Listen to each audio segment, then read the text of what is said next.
So খুবই Seely একটা মিস্টেকের কারণে লাস্ট এপিসোডে আমরা আমাদের ইউজারটা ক্রিয়েট করতে পারিনি। এতক্ষণ ধরে আমরা অ্যাপ্লিকেশনটা নিয়ে কাজ করছি, কিন্তু আমরা প্রপারলি ভুলে গিয়েছি যে আমাদের ডেটাবেস কানেক্ট করা হয়নি।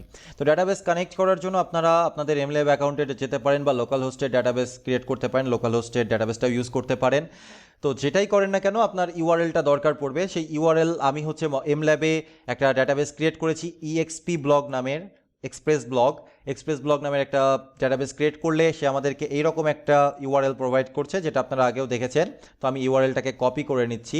আমাদের অ্যাপ্লিকেশন ফাইলটাতে যাওয়ার পরে আমরা এখান থেকে মঙ্গুসটাকে আগে ইম্পোর্ট করে নিই। Mongoose is equal to require mongoose. এবার আমরা মঙ্গুসটাকে ব্যবহার করব এই যে এখানটাতে। ওকে, সো এটা পরে ইউজ করছি।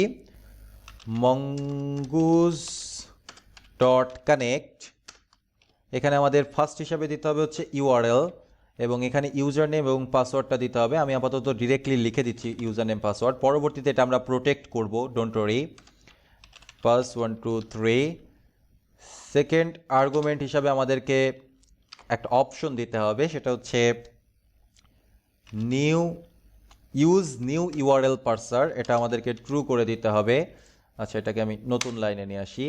অ্যান্ড ফাইনালি এটা একটা প্রমিস রিটার্ন করবে, যেই প্রমিসটা আমরা হ্যান্ডেল করব। ওকে, তো প্রমিসের ভেতরে তো একটা কলব্যাক থাকেই, সেটা আমাদের দেখতে হবে, হ্যান্ডেল করতে হবে। এবং এই প্রমিসের ভেতরে আমরা আমাদের অ্যাপ ডট লিসেনটাকে রাখবো। অ্যান্ড ক্যাশের ভেতরে যদি কোনো ইরোর আসে সেই ইরোরটাকে আমরা হ্যান্ডেল করব, কনসোল ডট লগ ইরোর। এই তো, এবং এখানে আমরা একটা রিটার্ন কিও ব্যবহার করতে পারি, যেন ফার্দার কোনো এক্সিকিউশন না করে রিটার্ন করে। ওকে, দ্যাট ইজ অল। তো আমাদের কাছে এখন আমাদের ডেটাবেস কানেক্টেড অবস্থায় আছে। সো এইবার আমাদের সব কিছু সঠিকভাবে কাজ করার কথা। আমরা সেভ করে ব্রাউজারের দিকে তাকাই, এটা কিছুটা টাইম নেবে।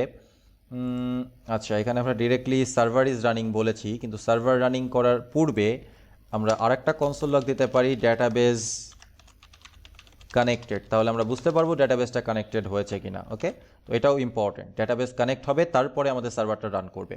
ওকে, দ্যাটস কুল। তো এইবার যদি আমরা আমাদের ব্রাউজারে যাওয়ার পরে আমাদের অ্যাপ্লিকেশনে গিয়ে সেম ডেটা আমরা সাবমিট করার চেষ্টা করি। এবার আমরা আবার আগের জায়গায় ব্যাক চলে এসেছি, এবং আমরা যদি আমাদের টার্মিনালের দিকে তাকাই তাহলে আমরা দেখতে পাচ্ছি যে ইউজার ক্রিয়েটেড সাকসেসফুলি। এখানে একটা আইডি দেখতে পাচ্ছি, আমরা ইউজার নেম দেখতে পাচ্ছি, ইমেল দেখতে পাচ্ছি, পাসওয়ার্ড দেখতে পাচ্ছি, created at, updated at, version সব কিছু আমরা দেখতে পাচ্ছি, তাই না? এবং আমরা যদি আমাদের এমল্যাবের অ্যাকাউন্টে গিয়ে কালেকশনটাতে ভিজিট করি তাহলে হয়তো আমরা এখানে আমাদের কালেকশনটা দেখতে পারবো। এখানে আমরা দেখতে পাচ্ছি ইউজার্স আছে, কালেকশন নেম এবং ডকুমেন্টস আছে একটা। তো আমরা ইউজারের ভেতরে ভিজিট করে দেখতে চাই আসলেই আমাদের ইউজারটা এখানে স্টোর হয়েছে কিনা। অ্যান্ড সাকসেসফুলি এখানে আমাদের ইউজারটা স্টোর হয়েছে। দ্যাটস কুল। আমরা আমাদের ফার্স্ট স্টেপটা কমপ্লিট করতে পেরেছি, আমরা একটা ইউজার অ্যাকাউন্ট ক্রিয়েট করতে পেরেছি এবং সেই ইউজারটা ডেটাবেসে স্টোর করে রাখতে পেরেছি ফর ফার্দার ইউজ। কিন্তু এখনও এখানে কিছু প্রবলেম রয়ে গেছে, যে প্রবলেমটা আমরা পরবর্তী ভিডিওতে সলভ করার চেষ্টা করব।